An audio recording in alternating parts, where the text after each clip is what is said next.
Por çfarë po ndodh në këtë betejë deri në votën e fundit, do të kem një mik të shqiptarëve, ambasadorin në Shqipëri të Shtetit Bashkuar të Amerikës, Aleksandër Arvizu, disa vite më parë, me cilin do të kem një komunikim nga Washington DC-a për ecurinë e zgjedhjeve ditës së sotme.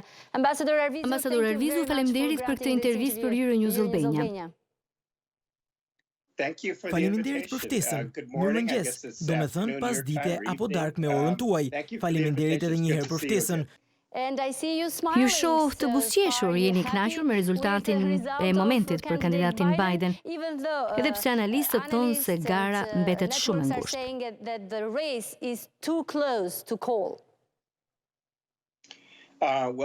Gara po vazhdon dhe mendoj se do vazhdoj edhe për disa ditë.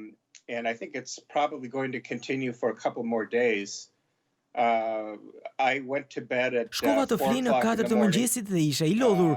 And was exhausted. Akoma jam pak. But I was quite Të them të drejtën, nuk më shkohi në krevat. Kur u ngrita shumë gjëra kishin ndryshuar brenda disa orëve, siç e përmenda edhe më parë, gara vazhdon.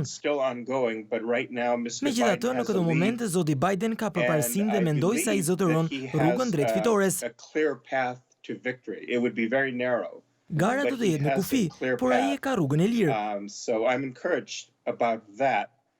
Kështu që jam inkurajuar për këtë, por ky është një vend shumë I përçarë dhe rezultati nuk do të jetë ideal.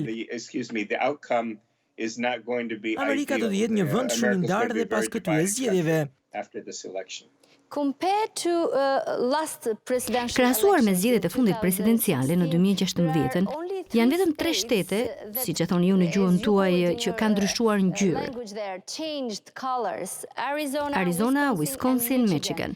Këto shtete dhe mund të japin fitoren Joe Biden. Në gjykimin tuaj, përse u kthyen nga të kuqe në blu? Well, as you probably know, the polls indicated that Siç e dini, sondazhet tregojnë se shumë shtete do të kthehen nga blu, më falni, nga e kuqja në blu. Unë përmendë 3 vende, Arizona, Wisconsin dhe Michigan. Unë mendoj se ka një mundësi që Pensilvania të mund të ndryshojë shifrat, madje edhe Georgia, kështu që ne nuk e dim akoma. Por unë mendoj se ajo për të cilën flasin analistët sot është se mbështetja e Trump, veçanërisht në zonat rurale si në fshat, ata janë me të vërtetë mbështetës të fortë të zotit Trump. Ata dolën dhe votuan në një numër shumë të madh. Kështu që kishte disa spekulime për një val blu.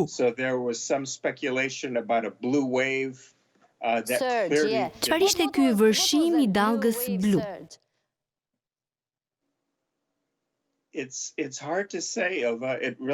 Është vështirë të thuhet. I look at myself and maybe I'm Unë shikoj veten time dhe mbase jam pjesë e problemit, sepse jetoj në Washington DC. Shumica e miqve dhe kolegëve të mi janë njerëz profesionistë, domethënë të arsimuar ose me të ardhurat të mira, të cilët kanë një këndvështrim pozitiv dhe janë të shqetësuar për ndryshimet klimatike.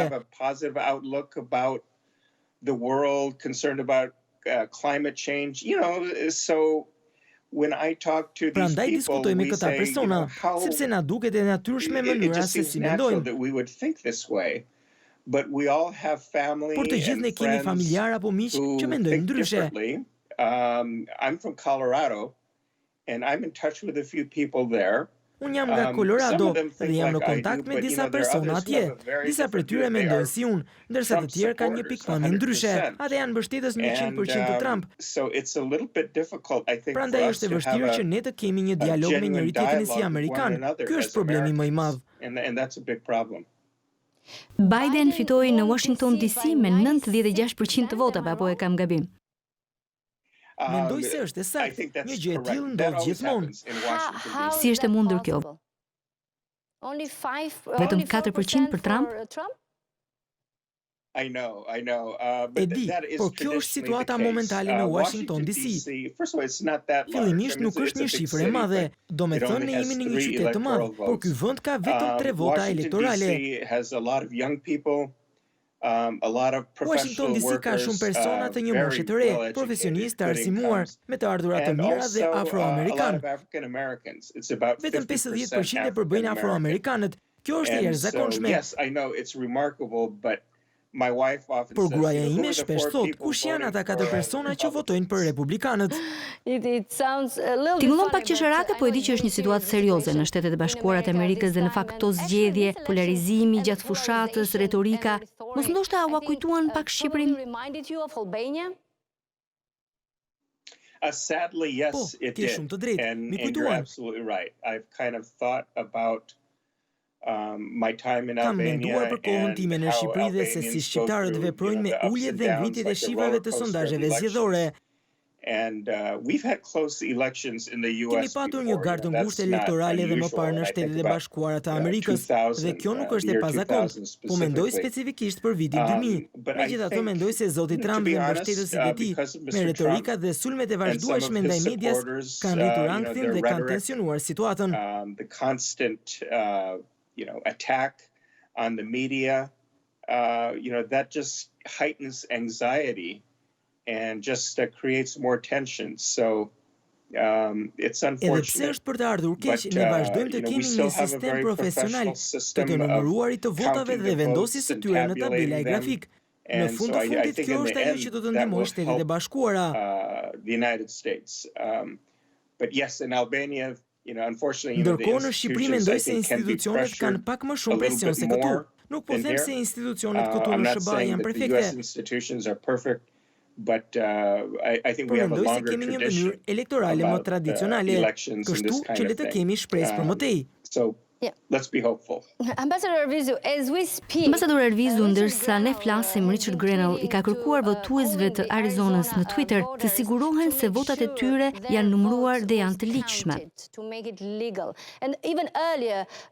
Edhe më herët presidenti Trump tha se do ta çonte çështjen në Gjykatën Supreme, edhe pse deklaroi atë që ai e mendon se është një fitore. Dhe më pas kishim disa tweetet të tjera që shkëmbeheshin 5 dite me orën e Shqipërisë. Sipas jush, çfarë do të ndodhë? Çfarë mund të bëjë Gjykata Supreme dhe sa e vonon ky proces nxjerrjen e rezultatit?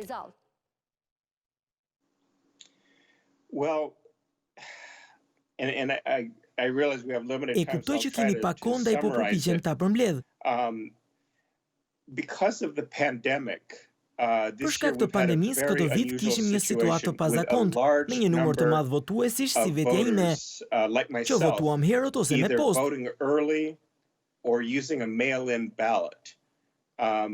Ne kemi pasur votat me postë edhe më parë, kemi pasur votime të hershme. Kjo nuk është e pazakontë. Por për shkak të pandemisë, shumë shtete ndërmorën këtë hap. Në fakt, jo vetëm kaq, por inkurajuan njerëzit të votonin më parë. Dhe dje, çdo shtet ose të paktën shumica e shteteve numëruan me njerëz që votuan në 3 nëntor dhe me votat me postë, dhe gjithashtu ata numëruan votat e hedhura më herët.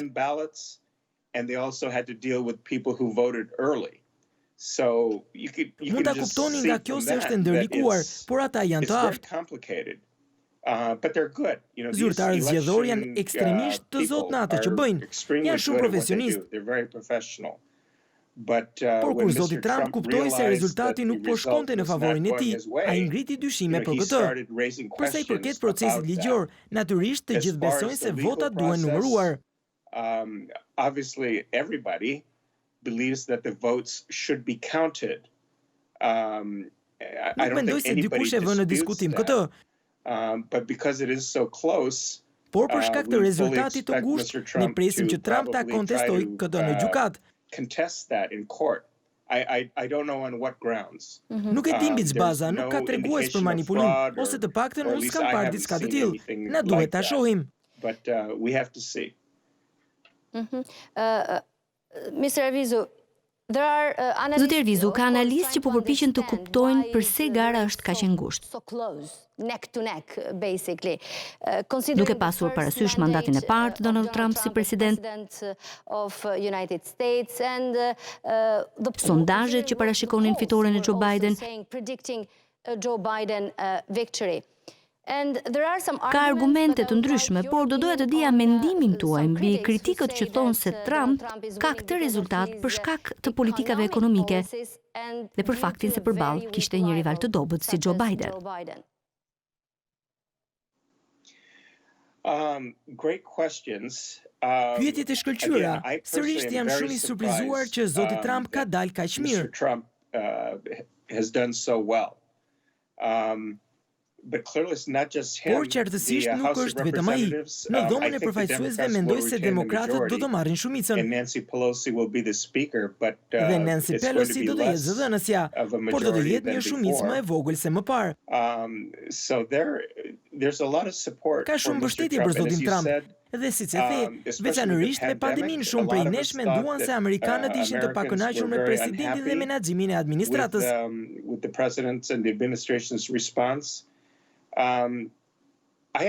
Nuk kam një përgjigje të mirë për ju. Apo ju shpëton diçka ju nga realiteti në Shtetet Bashkuara të Amerikës? Kur them ju, kam parasysh atë që në Shtetet Bashkuara të Amerikës konsiderohet elit. A ka një hendek kaq të madh që zoti Trump po e plotson më mirë se të tjerët, që kundërshtarët e tij nuk po arrin ta kuptojnë mirë?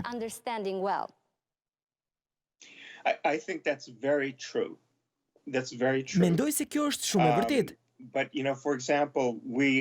Për shembull, kemi parë në rezultatet e hershme të këtyre zgjedhjeve se shumë votues latin po mbështesin zotin Trump.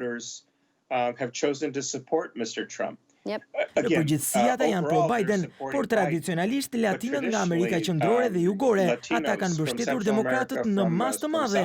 Dhe kjo nuk po ndodh tani.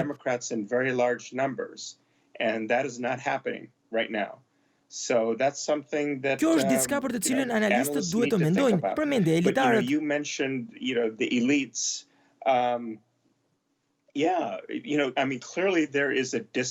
Qartësisht ka një ndasi mes njerëzve me nivele të ndryshme edukimi, nivele të ndryshme sociale dhe ekonomike e tradite.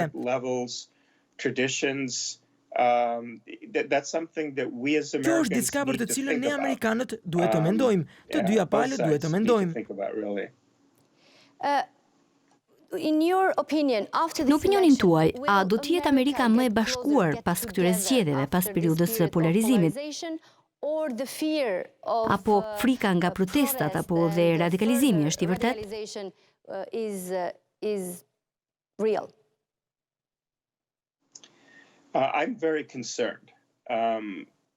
Jam shumë i shqetësuar dhe do të jem koncis këtu. Shpresoj që zoti Biden të bëhet president i ardhshëm. Mendoj se na duhet një njeri me personalitet të mirë dhe që është emocionalisht i qëndrueshëm. Kjo ka shumë rëndësi.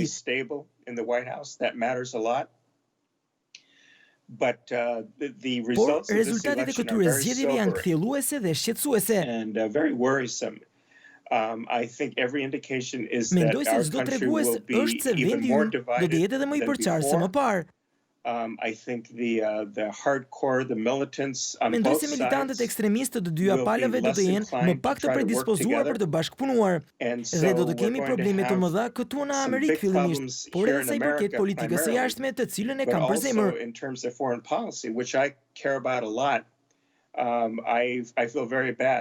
Ndihem keq, në fund, presidenti është përgjegjës për administratën. Do të jetë më mirë Biden sa i takon NATO-s dhe politikës së jashtme në përgjithësi.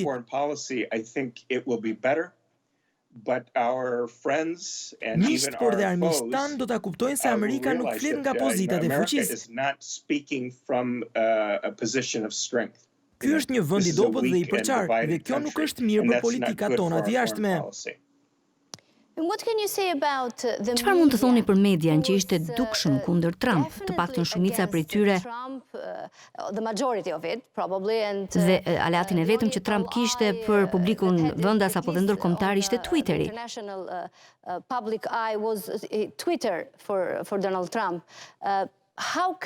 Si ka mundësi që ai arrin rezultate të tilla thuajse kundër të gjithë medjave, analistëve, opinionistëve më të fortë?